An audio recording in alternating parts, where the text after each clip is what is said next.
귀하의 네트워크 분할 프로젝트는 얼마나 진행되었나요? DNS 요청이나 응답의 크기가 보통 일정한 크기였음을 보여주기 위한 임계값 알림이 있습니까? 하지만 지금은 그것들이 더 커졌거나 그 수가 늘어났습니까? 현재의 알림 시스템은 다른 프로토콜 내에서 터널링을 식별하는 규칙을 포함하고 있습니까? 네스트 라디오 뉴스 리뷰에 오신 것을 환영합니다. 에피소드 1. 그럼 이제 나는 무엇을 해야 하나요?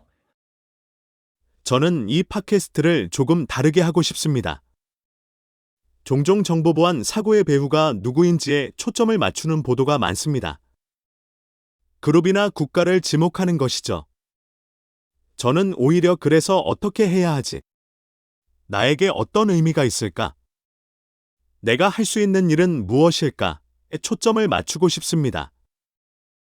이 이야기가 나에게 어떤 영향을 미칠까요? 이 이야기는 어떤 청중을 대상으로 하는 것일까요? 개인 독자를 대상으로 하는가? 아니면 중앙에서 관리되는 시스템을 사용하는 조직의 직원을 대상으로 하는가? 아니면 보안팀을 대상으로 하는가? 아니면 경영진 독자를 대상으로 하는가? 아니면 정부 및 정책 담당자를 대상으로 하는가? 첫 번째 에피소드에서는 지난 몇 주 동안의 두 가지 사례를 살펴볼 것입니다. 각 사례에 대해 관련성 점수를 적용하여 가장 관련성이 높은 대상을 결정할 것입니다. 그리고 나서 질문에 답하십시오. 그래서 이 문제에 대해 무엇을 할 수 있습니까? 첫 번째 이야기 니소스, 니소즈에서 온 이야기입니다. 니소스는 인적 위험 정보에 중점을 둔 회사입니다. 내부자 위협에 관한 이야기입니다. 이 이야기는 내부자 위협이 어떻게 기업에 대한 우려의 대상이 되었는지에 대해 이야기합니다. 내부자 위협은 직원, 계약자 또는 민감한 정보에 접근할 수 있는 다른 사람들이 자신의 지위를 악용할 수 있기 때문입니다. 내부자 위협은 우발적이거나 고의적일 수 있으며 두 경우 모두 피해가 현실 세계에 영향을 미칠 수 있습니다. 프라이스 오터하우스 쿠퍼즈, PwC의 연구에 따르면 사기 사건의 거의 60%가 내부자 또는 내부자와 외부자의 혼합에 의해 발생하며 이는 보안 위험이 외부 해커뿐만 아니라 조직 내부의 사람들에 의해서도 발생한다는 것을 보여줍니다. 니소즈는 내부자 위협 활동의 증가를 발견했습니다. 2019년부터 회사 내부자들이 소셜미디어 사이트에서 암호화된 메시지 앱, 심지어 다크웹 포럼에 이르기까지 다양한 플랫폼에서 채용되고 있습니다. 니소즈는 이러한 플랫폼이 디지털 마켓플레이스 역할을 하는 방식을 설명합니다. 회사에 해를 끼치고자 하는 사람들은 정보를 팔거나 불법적인 작업을 수행할 내부자를 찾기 위해 이러한 플랫폼을 이용할 수 있습니다. 일반적인 전술 중 하나는 텔레그램과 같은 메시지 앱을 사용하여 내부자를 공개적으로 모집하는 것입니다. 이러한 플랫폼의 일부 광고는 아마존과 같은 특정 회사를 대상으로 내부 시스템에 대한 액세스에 대해 많은 비용을 지불합니다. 다른 광고는 통신과 같은 산업에 초점을 맞추고 내부자 협력을 통해 재정적 보상을 약속합니다. 또 다른 불안한 활동은 사기성 환불과 관련이 있습니다. 소매 또는 전자상거래 회사의 내부자는 돈을 위해 가짜 환불을 처리하겠다고 제안합니다. 이러한 사기성 환불은 내부자가 내부자 거래를 통해 이익을 얻는 데 도움이 될 수 있습니다. 이 내부자들은 서비스에 대한 세부 사항, 요금, 서비스 내용을 게시합니다. 이제 질문에 이 글의 독자는 누구인가 관련성 또는 관련성을 결정하는 요인의 관점에서 이 글을 살펴보면 이를 OX5 행렬에 표시할 수 있습니다. X축에는 독자 유형이 있습니다. 개인 독자, 중앙에서 관리되는 시스템을 사용하는 조직의 직원, 보안팀, 임원, 정부 및 정책 담당 직원. 그리고 Y축에는 관련성을 결정하는 요소가 있습니다. 대상에 대한 적용 가능성, 실행 가능성 또는 명확한 메시지 전달 영향 및 심각도, 규정 준수 또는 규제 차원, 그리고 상황적 통찰력. 점수를 매긴 후 이 스토리가 최고 정보 보안 책임자, CISO에게 가장 적합하다는 것을 알 수 있지만 IT 보안팀에도 관련이 있다는 것을 알 수 있습니다. 그래서 무엇을 할 수 있을까요? 만약 여러분이 카이소라면 내부자 위험 문제에 접근하는 데 있어 다양한 각도, 탐지, 예방, 억제라고 부를 수 있습니다. 에서 접근하는 것이 도움이 될 수 있습니다. 첫째, 만약 여러분이 잠재적인 내부자 위험 문제에 노출되어 있다고 판단된다면 아마도 여러분이 종사하고 있는 산업 분야 때문이거나 보안팀이 보고한 일련에 관련 없는 경고 때문일 수 있습니다. 그러나 여러분의 경험에 비추어 볼 때 추가 조사가 필요하다고 판단된다면 가장 즉각적인 다음 단계는 상처를 찾아서 출혈을 멈추는 것입니다. 즉, 탐지 후 신속한 대응이 필요합니다. 데이터의 비정상적인 움직임, 비정상적인 로그인 패턴, 보안 도구 조작, 또는 이동식 미디어의 무단 사용을 감지할 수 있는 도구가 있습니까? 그리고 이러한 경고에 따라 조치를 취할 수 있습니까? 행동 분석, 주변 장치 모니터링, 파일 활동 분석을 통해 개별 기준선에서 편차를 식별하는 데 도움이 되는 좋은 제품이 있습니다. 이그제이빔은 이 분야에서 좋은 제품을 제공하고 있으며 다른 벤더들도 마찬가지입니다. 이러한 제품은 일반적으로 미세 조정이 필요합니다. 그렇지 않으면 오탐지 경보가 많이 발생할 위험이 있습니다. 그리고 여러분은 누군가의 활동을 악의적인 것으로 잘못 식별하는 것이 직원들의 사기에 해로운 영향을 미칠 수 있다는 것을 알고 있습니다.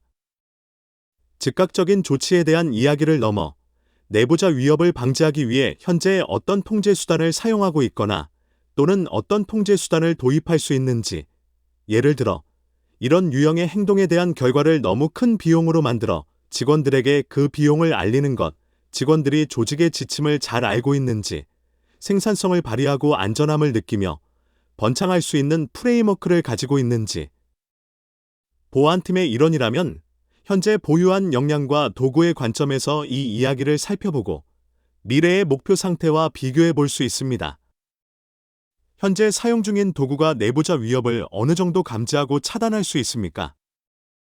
조직의 누군가가 내부 네트워크에 대한 액세스 권한을 판매하는 경우 현재 사용 중인 도구가 이를 감지할 수 있습니까? 현재 예상치 못한 IP 주소에서 비정상적이거나 동시적인 로그인을 모니터링하고 이에 대해 경고할 수 있습니까? 누군가가 청구 또는 급여 시스템과 같은 내부 시스템을 악용하는 경우 현재 사용 중인 경고 및 감지 기능이 이를 포착할 수 있습니까?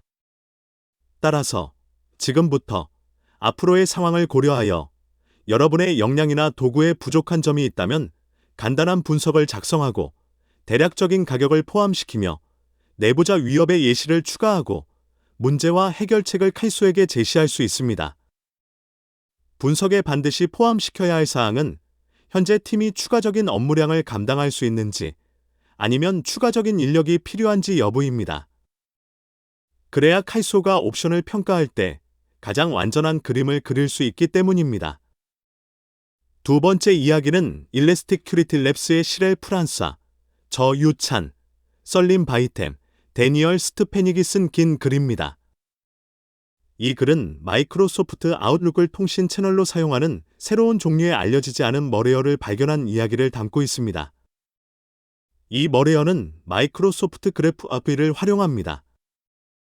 일레스틱 큐리티 팀은 외부 인프라에서 쉘코드를 가져오는 머레어 구성 요소와 공격자에게 추가적인 접근을 가능하게 하는 임플란트 역할을 하는 구성 요소를 발견했습니다. 쉘코드 다운로더는 크기가 206KB에 불과한 작은 윈도우즈 실행 파일입니다. 이 파일은 잘 알려진 벤더를 닮은 도메인에 접근하지만 철자가 잘못되어 있습니다. 특히 checkpoint.com, checkpoint.com과 비슷하게 만들어졌습니다. fortinet.com, fortinet.com과 비슷하게 만들어졌습니다. 그리고 vmsphere.com, vmsphere와 비슷하게 만들어졌습니다.